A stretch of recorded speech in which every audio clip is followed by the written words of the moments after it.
Hope you're all having a super fantastic sparkling day. Welcome to Porchlight Letters podcast number 2501. And today we are looking at photographs capture faces, records help uncover the stories behind them. So let's get started with this. So old family photographs are often where genealogy begins. It starts with a face in a faded photograph that can spark dozens of questions. Who was this person? What was their life like? Where did they live? What challenges did they face? What happened to their family? Photographs capture a moment in time, but records help uncover the story behind that moment. A census record may reveal who lived in the household in that moment of time. An immigration record may explain why a family moved. A marriage certificate may connect generations together. An obituary may tell how a person was remembered. But also, it will also not only how they were remembered, but also tell you the story of their life as well.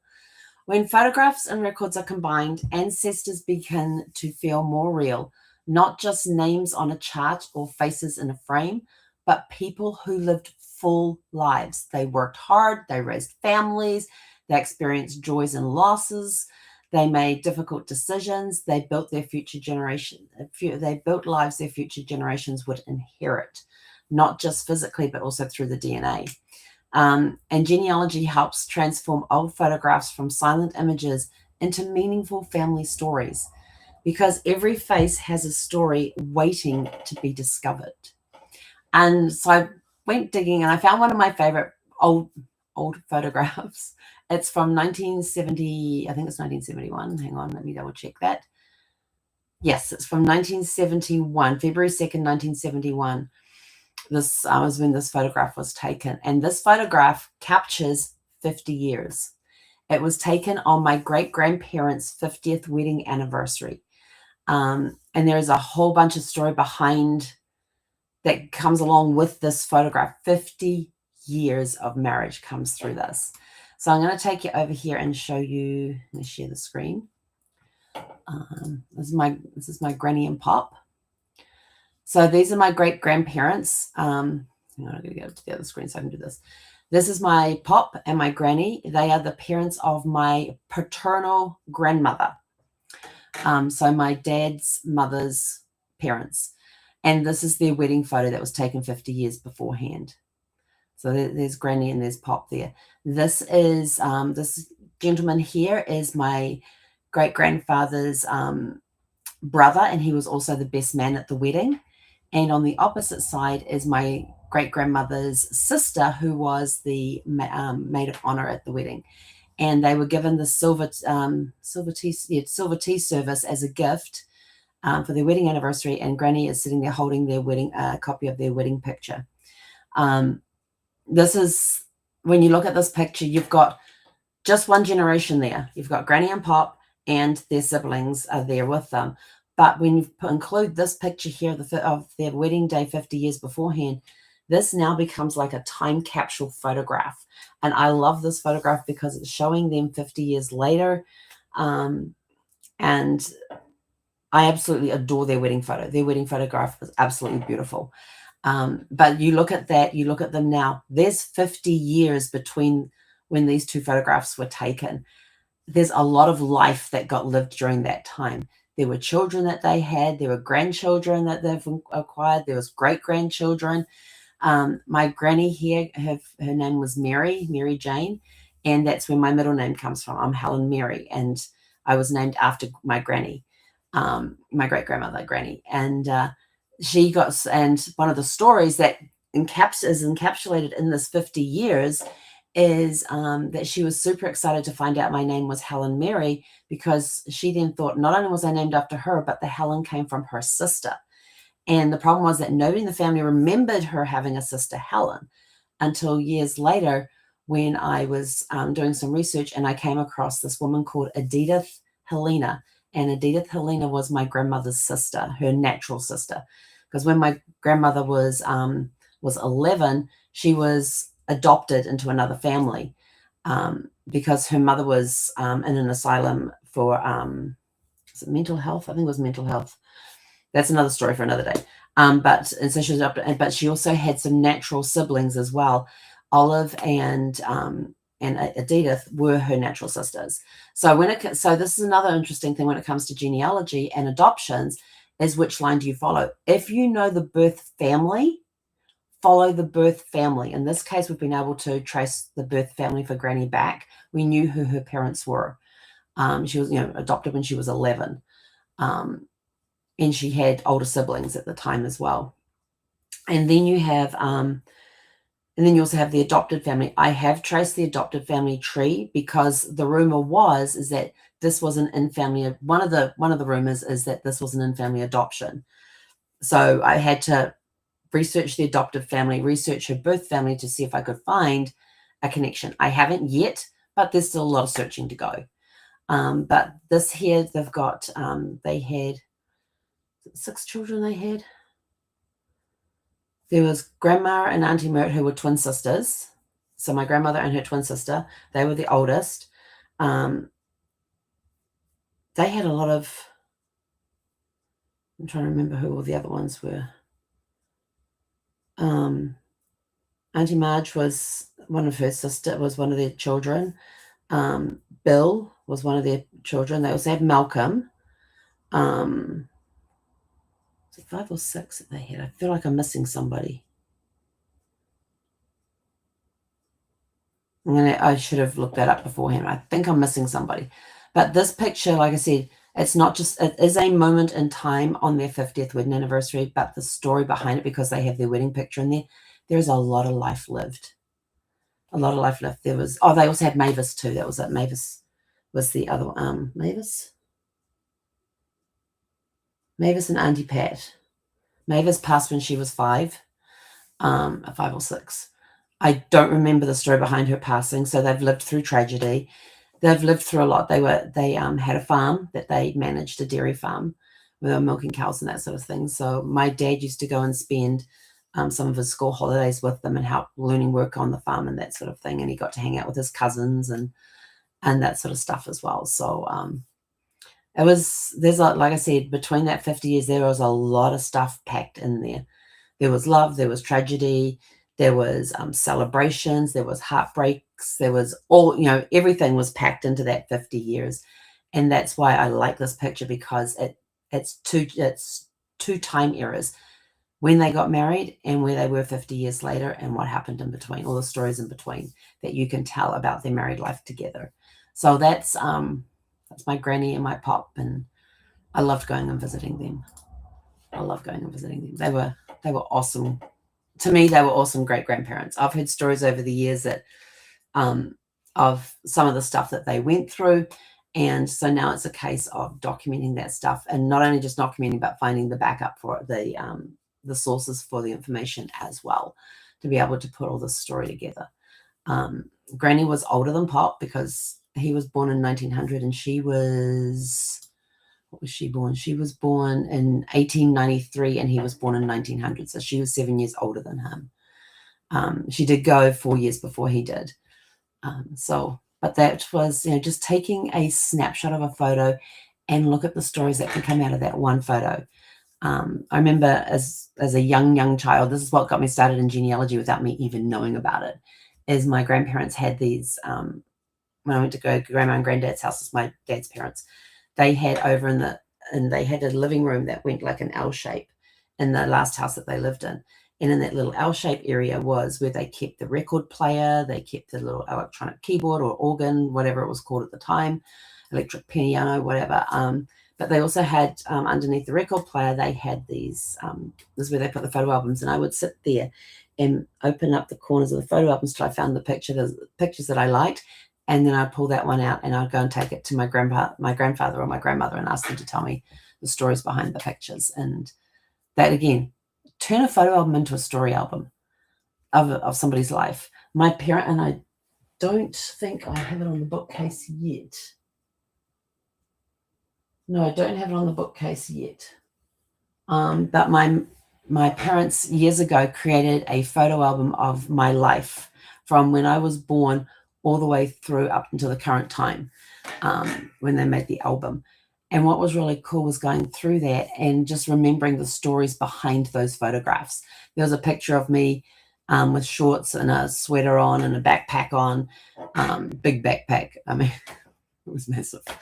And I had tramping boots on, and I was getting ready to go. And I took a picture with one of my brothers, and I was getting ready to head off to school because our class at school, when we were middle school or intermediate, our class at school was going to be going up onto Mount Taranaki for the night, for about, I think I was up there about three or four nights we were meant to be up there for.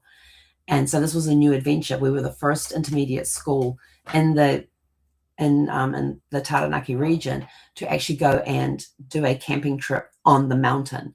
And we had spent weeks getting ready for this. Our teacher had taken a lot of preparation time in getting our fitness levels up, in talking about nutrition. We got to make scroggin bars, which were dark chocolate.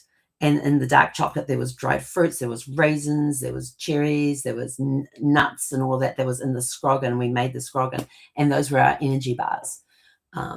They were really, really, really good. It was dark chocolate melted, and then we put all these dried fruits and nuts in there to help give us the protein and stuff as we were tramping. And it was dark chocolate because dark chocolate has less sugar than milk chocolate. And I can still, this is when I was 11. I'm going to be turning 60 in December. So that's how many years ago it was. And I can still taste those scroggin bars to this day. There are just some things that just stay with you over a lifetime. That's one of my memories from that. And so we've been prepping for that, how to treat hypothermia. If you got hypothermia, what do you do? If somebody in your party got hypothermia, what do you do? We learn about orientation, taking a compass, finding the directions. We learned all the survival skills that we needed to be up on the mountain with, and then some. And it was a lot of fun over the weeks prepping for this trip and what we were going to do. And we get up there on the mountain. We set up camp. We go out for a hike. We come back. We have dinner. We're then into our tents, and it starts raining. And my dad was on the trip with us as well, and he was sharing a tent with our teacher, Mr. Gunn. And there was a tent just over from that had some boys in there, and we're sitting in our tent and just chit chatting and all that. It was early, and it was raining. It started raining really, really hard, so we were told to go into our tents and stay there for the night and all that sort of stuff. And we're camped out in a parking area, and one of the tents that had I think there's like 3 or 4 boys in the tent. They started calling out to the teacher, "Hey, we've got water coming in our tent." And Mr. Gunn was sort of like, "Yeah, just be like a drivel or something like that." And so then he turns around and he tells them to let us know when it's over your sleeping bags. And like 15 minutes later, Mr. Gunn, that's over our sleeping bags. And so they went and had a look, and sure enough, the water had piled up inside their tent. It was coming in through the back end of their tent, and it had overflowed their tent. They thought, "Oh, we'll just put the boys into the cars that we've got here," because there were some parents staying with us. We'll just put the boys can sleep in the car. We'll dry them out tomorrow, and because we're meant to be moving to a different campsite the next day. And but that didn't quite happen, because we started having other kids complaining about water coming in their tents as well. So it was the hard decision was made of like, let's get the kids home. We'll come back to the school tomorrow. We'll dry everything out, and we'll come back. And this was on Tuesday. So Wednesday we'll go back to school on Wednesday. We're going to spend the day just drying everything out, like all the tents and sleeping bags and whatnot. And then we'll come back up on Thursday at a different campsite. We'll stay the night and come out on Friday. That was the plan. So we were missing our our Wednesday thing up on the mountain. And so I got home at like 10 o'clock that evening, I think it was. So we had the cars that were there. One of the parents ran down to the ranger station to call other parents to come up and help traffic kids home. We were probably about an hour away from home, I think it was. And so they broke down the camp, and basically we just took our backpacks and sleeping bags with us, and was shuttled home. And the tents we left there, I don't know who broke down the campground. My dad got home later, so I'm picking he was one of the people that helped with the breaking down of the camp and getting all the tents into the cars that would then be dropped off at the school the next morning, so we could air out all the tents. And we got to school, we had them lined up along the fence and drying out and everything else. And then Thursday we went back up the mountain. Got to our new campsite, which was a lot of fun to get to, and apparently now you can't get to that campsite very easily because the bridge, they had what we call swing bridges, and they were 2 wires across the top, 2 wires across the bottom, but they had a netting across the bottom, and then they had these silver plank things about this way that you would step on as you're going, and as you're going across, the bridge is bouncing. So you typically did one person at a time, unless you had a second person who was in time with the first person, because having them out of time with you, not good on a swing bridge. We had other ones that were 3 wires, 2 wires at the top to hang on to, and 1 to put your feet on. I tell you, we had so much fun, and going across rivers and stuff, and valleys and gorges. It was fun. It was a lot of fun, and we get to this beautiful campsite. We actually did an orienteering course. We broke up into teams, and we had to use our compasses to find the letters, to find the message, and then come back again. That was a lot of fun. I think we did another hike that day too. And then we came out we had a great time that night. It was a beautiful evening up there on the mountain. We had some kids who decided that they were going to keep talking after they'd been told, lights out. And so they got stuck into the river up to their ankles, and then they went back, and I will tell you this, the water on the mountain is ice cold. It is coming from the snow on top of the mountain. It is defrosting and coming down the river. So it is very, very cold. And these kids kept talking, so they got put in up to their knees, and then they decided they weren't going to do that anymore. And they had to stand in the water for like 10 to 15 minutes or something. For a few minutes, I don't remember how long. And so that stopped them talking, and then everybody went to sleep, and we had a good night's sleep, had a great breakfast the next morning. We did a hike the next morning, and then we came back, broke down camp, and hiked out. And it was a great time. And that's that one photograph. When I see that, I remember this whole entire week that photo was taken on the Tuesday before we went up the mountain. But I remembered all the stuff that we had done beforehand in preparation for that trip, and then what happened afterwards from that one photograph. So photographs are powerful things and have powerful stories that go with them. So take the time to, pick up a photo every now and again and have a look at it and see what memories come up with it, and record those memories in some way, whether it's writing it down, whether it's doing a video, hey, I found this photograph, this is what I remember about it, or if it's just doing an audio, picking up your phone and putting on the voice recording thing and just recording it that way. Find ways to record those stories. And then, if you do a voice recording, have an AI program transcribe it for you. And now you can print it. Now you've got it printed. That you can use, put the photograph in a book, and there's all the information with it. And when you're doing photographs too, if you're going to label them, minimum labeling on photographs. Who is in the photograph? Where was it taken? When was it taken? So who, when, and where? Who's in the photograph? When was it taken? And where was it taken? And if you get nothing out about that photograph, at least you've got that, so people know who was in the photograph, when it was taken, and where it was taken, which can help fill in some of the holes in a person's story of, oh, they were in this place here at this time. And it doesn't have to be a specific date. If you've got a month and a year, or even just a year, it's a win. It's okay, as long as you've got who it is, where it is, and when it was taken. So you might say, oh, that was taken in 1934. Do you remember what month? Not really, no. If you can remember the month, awesome. If you can remember the day, like with the picture of Granny and Pop, the day it was their 50th wedding anniversary. So all I had to take was their wedding date, add 50 years, and I knew, and that was when that was taken. So, go remember things like that, and just remember, what did I say? What I said earlier, that genealogy helps transform old photographs from silent images into meaningful family stories. Because every face has a story waiting to be discovered. So go discover those stories, take those memories, write them down, record them in some way, so that future generations will have that information already available for them. There's going to be other stuff they're going to go and research on you, but try and make it a little easier for them. Give them some great stories to go along with the truthful stories to go along. And even if you just put, to the best recollection of my memory, this is what happened. To the best of my recall, this is what happened, so that people know that you were there, you were participating in that event that was taking place, or you were there when that photograph was taken, and this was your memories of those days. Somebody else may have been there that day, and their memories are different. Everybody experiences everything differently. And if you get several people bringing their own their point of view stories to that one photograph, you then get an enriched story coming out. And you can put things together as the order of the events and things like that on that day that that photograph was taken. So go out, have fun. Your homework for tonight, go find one photograph, just one, of your childhood, of grandparents, great-grandparents, aunts, uncles. Find one photograph that triggers a memory and write that story down.